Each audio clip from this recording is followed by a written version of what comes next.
మిత్రులకు మీడియా మిత్రులకు అయితే సిర్గాపూర్ మండలంలోని గైరాన్ తాండా గ్రామానికి మన నేషనల్ ఎస్టీ కమిషన్ మెంబర్ గౌరవనీయులు హుస్సేన్ నాయక్ గారు రావడం జరిగింది. ఎందుకంటే అక్కడ ఢిల్లీలో మనకు నారాయణఖేడ్కి సంబంధించిన ఒక పౌరుడు ఎస్సీ ఎస్టీ కమిషన్కి అక్కడ ఎస్టీ కమిషన్కి కంప్లైంట్ ఇస్తే దాని మీద కలెక్టర్ గారు కలెక్టర్ వల్లూరు క్రాంతి గారు అప్పటి కలెక్టరు అందరు అధికారులు ఆర్డీఓ గారు అందరు కూడా పోయి అక్కడికి సందర్శించడం జరిగింది. అక్కడ వారి ఏమేమి ప్రాబ్లమ్స్ ఉన్నాయో తెలుసుకోవడం జరిగింది. దాని తర్వాత ఆ ఎంక్వైరీలో భాగంగా నిన్న ఎస్టీ కమిషన్ మెంబర్ గారు కూడా ఇక్కడ రావడం జరిగింది. అయితే దాంట్లో కొన్ని పత్రికలలో కొన్ని పత్రికలలో స్థానిక నాయకుల మీద రాయడం జరిగింది. స్థానిక నాయకులు కరెక్ట్ పని చేయలేదు, స్థానిక నాయకుల నిర్లక్ష్యం వల్ల ఇట్లా జరిగిందని చెప్పేసి. కానీ స్థానిక నాయకులు ఎప్పుడు కూడా నిర్లక్ష్యం ప్రదర్శించలేదు. ఎప్పుడు కూడా దాని గురించి మీడియాలో ఎప్పుడైతే వచ్చిందో ఆ రోజు నుంచి ఈ రోజు వరకు కూడా దాన్ని పరిశీలిస్తూ ఉన్నాం. మీకు మీడియాలో రాకంటే ముందు కూడా గతంలో జేబీఆర్ ఏజెన్సీ పేరు మీద వర్క్ ఉంటే జేబీఆర్ మీద 21 పనులు ఉంటే జేబీఆర్ వాళ్ళ సంస్థను కూడా పిలిచి అధికారులను అందరినీ పిలిచి వాళ్ళతో అప్రోచ్ కండి, పనులు కంప్లీట్ చేయండి అని చెప్పడం జరిగింది. కానీ మరి మీకు బిల్లులు రావు అని అంటే ప్రత్యేక చొరవ చూపించి మీ పాత బిల్లులలో కనీసం 25% అన్నా బిల్లులు ఇప్పిస్తామని చెప్పడం జరిగింది. అయినా కూడా వాళ్ళు లేదు మేము ఫిట్ అవుతాము, మేము వద్దు మాకు అని చెప్పారు. అధికారులు ఎంత నచ్చ చెప్పినా కూడా పని చేయకుండా వదిలిపెట్టిండ్రు. దాని తర్వాత ఈ ప్రాసెస్ కంప్లీట్ చేసి దాన్ని విత్డ్రా కావడానికి టైం పట్టింది, 1.5 సంవత్సరం పట్టింది. వాళ్ళు విత్డ్రా చేసిన మరో 1 నెల లోపలనే మళ్ళీ దానికి కొత్త రేట్స్ ప్రకారం టెండర్ పిలవడం జరిగింది. టెండర్ పిలిస్తే కూడా మొదటి టెండర్లో ఎవరు కూడా రెస్పాన్స్ చేయలేదు. తర్వాత బసవరాజ్ కోరే అని అంతకుముందు ఆ ఏజెన్సీ పేరు నాకు తెలియదు, ఆయనకు రిక్వెస్ట్ చేసి మీరు కూడా చేయండి, రోడ్డు పనులు బ్రిడ్జ్ పనులు మీకు ఉన్నాయి, మీరు కూడా చేయండి అని చెప్పేసి రిక్వెస్ట్ చేయడం జరిగింది.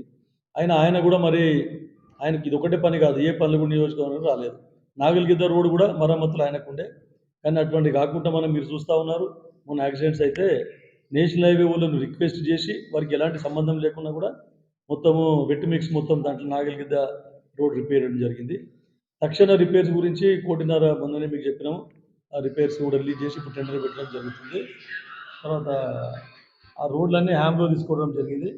ఇంకా అది కాకుండా పెద్ద రోడ్లు కాకుండా చిన్న రోడ్లు ఏవైతే రిన్యువల్ ఉన్నాయో అట్లాంటి R&Bకి సంబంధించినవి పంచాయతీరాజ్ అన్ని రిన్యువల్ కూడా పెట్టడం జరిగింది. R&B కూడా మొన్న 20 కోట్ల రూపాయలు 21.5 కోట్ల రూపాయలతోనే ఒక 4 రోడ్లు వీటి రిన్యువల్ కూడా శాంక్షన్ కావడం జరిగింది.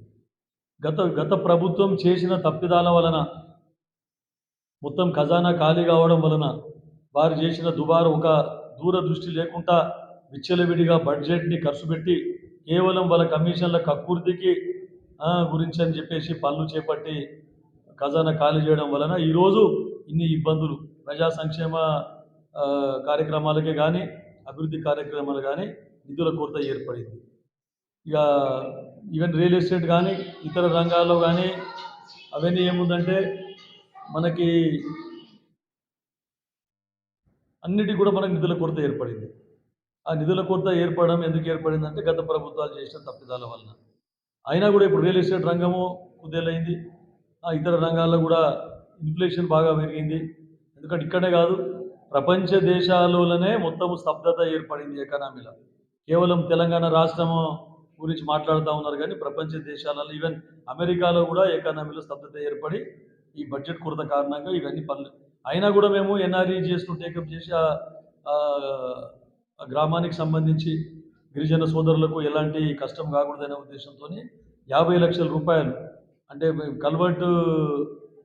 చిన్న కల్వర్ట్ కట్టాలి, టెంపరీ రాకపోకలు కొనసాగించాలని చెప్పేసి కలెక్టర్ గారి టేబుల్ మీద అది కూడా మేము ప్రతిపాదనలు పెట్టాం. త్వరలో వస్తే కన్స్ట్రక్ట్ చేస్తాం. ఎందుకంటే బ్రిడ్జ్ టెండర్ పిలిచి టెండర్ అప్రూవ్ అయ్యి అగ్రిమెంట్ అయ్యి ఎప్పుడు అన్యాయం చేయలేదు, ఎప్పుడు వారి అభివృద్ధి గురించే ఆలోచిస్తుంది. గతంలో మీకు తెలుసు ఎన్నో తాండాలకు రోడ్డు సౌకర్యం లేదు. ఆ తాండాలు కూడా ఒక దీంట్లో రెవెన్యూ విలేజ్లో కూడా వాళ్ళ పేరు అనేటువంటివి లేదు తాండాలకు. అట్లాంటిది కిషారెడ్డి గారు సమితి ప్రెసిడెంట్ ఉన్నప్పుడు, శివరావు షెట్కర్ గారు ఎమ్మెల్యే ఉన్నప్పుడు తాండాలు తిరిగి ఆ తాండాలకు పేరు పెట్టి నామినిక్లేచర్ డిసైడ్ చేసి దాన్ని రెవెన్యూ గ్రామాలలో కలిపిన ఘనత అప్పటి కాంగ్రెస్ ప్రభుత్వాలదని చెప్పి చెప్తా ఉన్నాం. మళ్ళా దానికి ఇప్పుడు కొత్తగా సర్పంచ్ మేము తాండాలను మొత్తం గ్రామ పంచాయతీలు చేసినామంటున్నారు. గ్రామ పంచాయతీలు చేసి రెవెన్యూ విలేజ్లుగా ఏర్పాటు చేయలేకపోయింది. అవసరానికి మించి జిల్లాలు, అవసరానికి మించి మండలాలు, అవసరానికి మించి ఇవి తాండాలు, గ్రామ పంచాయతీలు చేస్తే దానికి బడ్జెట్ కేటాయించాలి. దానికి కూడా వారి కమిషన్ల గురించి ప్రతి దానికి ట్రాక్టర్లు ఇప్పించారు. ఇప్పుడు హరీష్ రావు గారు పెద్ద గొప్పగా మాట్లాడతారు, ఇది ఇంధనం లేదు, కరెంటు బల్బులు పెట్టడానికి లేదు, మీరు చేసిన ఘనత అది. ఉన్న గ్రామ పంచాయతీ నిధులు మొత్తం ట్రాక్టర్ కిస్తులకు కూడా సరిపోతలేదు, డ్రైవర్ జీతాలకు సరిపోతలేదు, ఆ ట్రాక్టర్ల డీజిల్కి సరిపోతలేదు. మీరు చేసిన తప్పు కదా. మీ కమిషన్ల గురించి అవసరము ఉన్న గ్రామ పంచాయతీ పెద్ద గ్రామ పంచాయతీలకు ఇప్పించి చిన్న గ్రామ పంచాయతీలకు ఇప్పేయకుండా ఉంటే బాగుండేది. కానీ ప్రతి గ్రామ పంచాయతీకి ఖచ్చితంగా మ్యాండేటరీ అన్నట్టు ఇప్పించి వాళ్ళ మీద భారం మోపింది. ఈ కిస్తులు కట్టాలి, ఈఎంఐ కట్టాలి అని చెప్పేసి ఎన్నో చోట్ల ఈఎంఐ కట్టలేకపోతా ఉన్నారు. గ్రామ పంచాయతీ సెక్రటరీలకు నోటీసులు వస్తూ ఉన్నాయి. ఎన్నో జాగాలు యాక్సిడెంట్ అయ్యి ఇన్సూరెన్స్ లేకపోతే కూడా గవర్నమెంట్ పంచాయత్ సెక్రటరీలు వాళ్ళు దండు కట్టవలసిన అవసరం ఏర్పడతా ఉంది. కాబట్టి ఎన్నో చోట్ల ట్రాక్టర్ రిపేరుకు పైసలు లేవు అక్కడ. అట్లాంటివి మూలకు పడ్డాయి. మొత్తం గ్రామీణ వ్యవస్థనే మొత్తం అభివృద్ధిలో పుట్టుబడింది.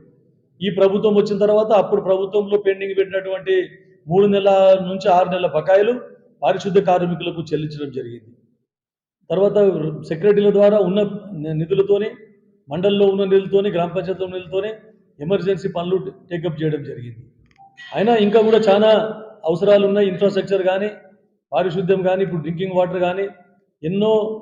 గత ప్రభుత్వంలో కేవలం మిషన్ భగీరథ అనే దాంట్లో కూడా కమిషన్స్ అందుకున్నారు. ఇంటింటికి నల్లా అని చెప్పడం జరిగింది. ఎక్కడ కూడా ఇంటింటికి నల్లా ఇవ్వలేదు. ఇంటింటి నల్లా పైప్ వేసి ఉండొచ్చు, కానీ నీళ్లు సఫిషియెంట్ నీళ్ళు వచ్చిన దాఖలాలు ఎక్కడ కూడా లేవు. కనీసం దానికి సంబంధించిన ఏదైతే ఆల్టర్నేట్ సోర్స్ ఉందో గత ప్రభుత్వాలలో వేసినటువంటి బోర్లు కానీ, మోటార్లు కానీ అవి కూడా రిపేర్ చేయనీయలేదు, కొత్త బోర్లు కొట్టనీయలేదు, మళ్ళీ బోర్లు ఫ్లషింగ్ కానీ డీపెనింగ్ కానీ చేయనీయలేదు. ఇంటింటికి నల్లు వచ్చినా అయిపోయి ఇంకెందుకు అని చెప్పడం జరిగింది. కానీ అవన్నీ లేకుండా ఈరోజు మళ్ళీ ఆల్టర్నేట్ సోర్స్ ఎక్కడ బోర్లు ఫ్లషింగ్ చేసి డీపెనింగ్ చేయాలనో అక్కడ చేసినాం, మోటార్లు రిపేర్ చేయించినాం, కొత్త బోర్లు వేయించి కొత్త మోటార్లు కూడా పెట్టినాం. గత కలెక్టర్ గారు మనకు స్పెషల్ ఫండ్ కింద మనకు 4 కోట్ల రూపాయలు ఇవ్వడం జరిగింది. సీతక్క మంత్రి గారు కూడా 1.5 2 కోట్లు కూడా రూపాయలు ఇస్తే అన్ని బోర్లకే పెట్టడం జరిగింది. తర్వాత నా ఎస్డిఎఫ్ ఫండ్స్ ఏవైతే ఉన్నానో ఎమ్మెల్యే ఫండ్స్ అవి కూడా తాగునీటికే పెట్టడం జరిగింది. ఇదే కాకుండా మా ఎంపీ సురేష్ శెట్కర్ గారి ఫండ్స్ కూడా ఎక్కడెక్కడైతే ఇంకా తక్కువ పడ్డాయో అక్కడక్కడ కూడా ఎంపీ కోటా కింద కూడా బోర్లేసి తాగునీటి సమస్య తీర్చడం జరిగింది. అయినా ఇంకా కొన్ని తాండాల్లో అక్కడక్కడ నీటి సౌకర్యం లేదు. కాబట్టి ఎందుకంటే పెద్దారెడ్డిపేట నుంచి వచ్చేసరికి మనకు ప్రాబ్లం అవుతుంది. దాని మీద కూడా దృష్టి పెట్టి మొన్ననే కోమటిరెడ్డి వెంకటరెడ్డి గారు గౌరవ మంత్రివర్యులు కామారెడ్డి జిల్లాకు వచ్చినప్పుడు అక్కడి శాసనసభ్యులు గౌరవనీయులు లక్ష్మీకాంతారావు గారి మేము అందరం డిస్కస్ చేసి ఆర్డబ్ల్యూఎస్ అధికారులతో రివ్యూలో అప్పుడు సురేష్ శెట్కర్ గారు 2004 ఎమ్మెల్యే ఉన్నప్పుడు నేను చెప్పిన వాళ్ళకి ఒక రేషన్ షాప్ కావాలని అంటే ఆడియో గారికి చెప్పి బైఫర్కేషన్ ఆఫ్ రేషన్ షాప్ కూడా ఇవ్వడం జరిగింది. ఇక నాయకులు ఏం చేయలేదంటే చాలా పెద్ద పొరపాటు. ఎందుకంటే ఏది చేసినా కాంగ్రెస్ ప్రభుత్వాలే చేసినాయి. హరిజనులకు కానీ గిరిజనులకు బడుగు బలైన వర్గాలకు ఇందిరాగాంధీ అప్పటి నుండి మొన్న మన్మోహన్ సింగ్ వరకు కూడా ఎన్నో పథకాలు ప్రవేశపెట్టి వారికి లబ్ధి చేకూరే విధంగా, వారు ఆర్థికంగా ఎదిగే విధంగా కృషి చేసినారు. ఇన్ఫ్రాస్ట్రక్చర్ అనుకోండి, సంక్షేమ పథకాలు అనుకోండి. ఎందుకంటే ఆ తాండకి నేను వెళ్ళినప్పుడు అక్కడ ఉన్న వాళ్ళు చెప్పిండ్రు, కిష్టారెడ్డి గారు ఎమ్మెల్యే ఉన్నప్పుడు అప్పుడు హయాంలోనే మాకు కరెంట్ వచ్చింది సార్, తర్వాత మాకు తాగునీటి సౌకర్యం వచ్చింది, ఈ రోడ్ వేసింది కూడా మా సారే రోడ్ వేయించండి కాబట్టి ఎమ్మెల్యే కిష్టారెడ్డి గారు అని చెప్పేసి చెప్పడం జరిగింది. అక్కడ ఉన్న ఇందిరమ్మ ఇండ్లు కూడా సురేష్ శెట్కర్ గారు ఎమ్మెల్యే ఉండి కిష్టారెడ్డి గారు సమితి ప్రెసిడెంట్ ఉన్నప్పుడు అప్పుడు ఆ ఇండ్లు ఇవ్వడం జరిగింది. ఇందిరమ్మ ఇండ్లు అంటే నేను ఇప్పుడు దాన్ని పైలట్ ప్రాజెక్ట్గా తీసుకొని మొత్తం 100% ఎంతమంది ఇళ్ళు కట్టుకుంటే అంతమంది ఇళ్ళు కట్టుకోవాలని సిర్గాపూర్ మండలంలో ఆ చిన్న తాండానే నేను పైలట్ ప్రాజెక్ట్గా తీసుకోవడం జరిగింది. ఇక మీరందరూ చూస్తూ ఉన్నారు అన్ని తాండాలకు కూడా ఎస్టీ ఎస్డిఎఫ్ కానీ ఇతరత్ర తర్వాత ఏమన్నా అయితే ఎస్టీ ఎస్డిఎఫ్ ఫండ్లే కానీ ఇతరత్ర కానీ అవన్నిటి కూడా మనము నిధులు అలాట్మెంట్ చేసి కార్యక్రమాలు చేస్తూ ఉన్నాం. ముఖ్యంగా దామోదర్ రాజనరసింహ గారు అప్పటి కిరణ్ కుమార్ రెడ్డి ముఖ్యమంత్రి ఉన్నప్పుడు డిప్యూటీ సీఎం దామోదర్ నరసింహ గారు ఎస్సీ ఎస్టీ సప్లాన్ని చట్టరూపంగా కలిపేయడం జరిగింది. ఎస్సీ ఎస్టీకి సంబంధించిన నిధులు డైవర్ట్ కాకుండా కేవలము ఎస్సీ హ్యాబిటేషన్లోనే వారి డెవలప్మెంట్ కావాలి, అయితేనే అభివృద్ధి సాధ్యపడుతుందని చట్టం చేయడం జరిగింది. కానీ గత ప్రభుత్వం ఈ 10 సంవత్సరాలు ఆ చట్టాన్ని తుంగలో దొక్కి ఎస్సీ ఎస్టీలనే మర్చిపోయి మొత్తము ఆ సప్లాన్ నిధులను కూడా మొత్తం డైవర్ట్ చేసింది కాళేశ్వరం. ఎన్ఆర్ఈజిఎస్ నిధులు కానీ, ఎస్సీ ఎస్టీ సప్లాన్ నిధులు కానీ, తర్వాత ఇంకా ఇతర నిధులు కూడా మనకు సర్పంచ్లకు సంబంధించినటువంటి జీపీ నిధులు కూడా అక్కడికి డైవర్ట్ చేయడం వల్ల ఎంతోమంది సర్పంచ్ కూడా ఇబ్బంది పడ్డారు. మళ్ళీ ఇప్పటికీ సర్పంచ్ల బిల్లులు కూడా వస్తలేవు అన్నట్టే నిజంగా వారు ఏదైతే బడ్జెట్కు తదనుగుణంగా బడ్జెట్ అవైలబుల్ ఉన్నటువంటి బడ్జెట్కు కాకుండా ఎక్కువ దానికి 10 అంతలు 20 అంతల వర్క్స్ ప్రతిపాదించి పనులు చేపేయడం జరిగింది. ఆ పనులు చేయడం వల్ల బడ్జెట్ తక్కువ, 10 అంతల పనులు ప్రతిపాదిస్తే ఆ బిల్లులు రాకుండా పెండింగ్ పడింది.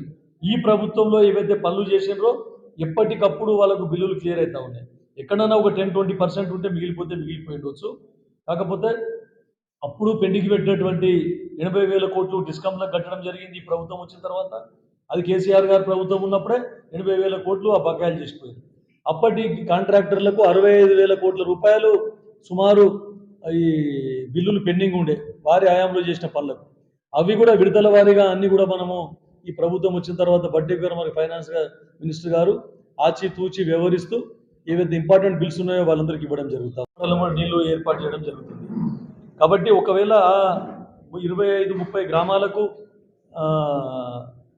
అదేది కౌలాసనాల నుండి నీళ్ళు ఇస్తే ఇక్కడ మనకు ఎరక్పల్లి కానీ నాగిల్కింద మండలం ఇతర గ్రామాలకు కానీ నీళ్లు సఫిషియెంట్ అయితే, ఇదొకటే కాకుండా ఎప్పుడన్నా పైపు డ్యామేజ్ అయితే 3 రోజులు 4 రోజుల వరకు నీళ్ళ నీటి కొరత ఏర్పడితే ఎక్కడెక్కడైతే టాయిలెట్స్ ఉన్నాయో 18 ట్యాంకులు ఆల్టర్నేట్గా 18 ట్యాంకులు ప్రతిపాదించడం జరిగింది. ఎందుకంటే ఈ 18 ట్యాంకులు కొత్త ట్యాంకులు ఏర్పాటు చేస్తే ఒకవేళ కరెంటు ప్రాబ్లం వలన కానీ పైపు బ్రేక్ లైన్ వలన కానీ ఒకవేళ 3-4 రోజుల వరకు మళ్ళీ అది రిపేర్ చేయనటువంటి పరిస్థితి ఉంటే ఈ ఒక్క ట్యాంకు నీళ్లు ఖాళీ అయితే ఆ రిపేర్ అయ్యే లోపల ఇంకో ట్యాంకు కూడా స్పేర్ల వాళ్ళకు అక్కడ టాయిలెట్స్కు నీళ్ళు అందించే విధంగా మేము ప్లాన్ చేయడం జరిగింది. అక్కడ నీళ్లు 3 రోజుల లోపల ఇంకో ట్యాంక్ ఎక్స్ట్రా ట్యాంక్తో నీళ్ళు తాగితే 3 రోజుల లోపల ప్రాబ్లం రెక్టిఫై అయిపోతుంది. మళ్ళీ యథావిధిగా నీటి సరఫరా కొనసాగుతుంది.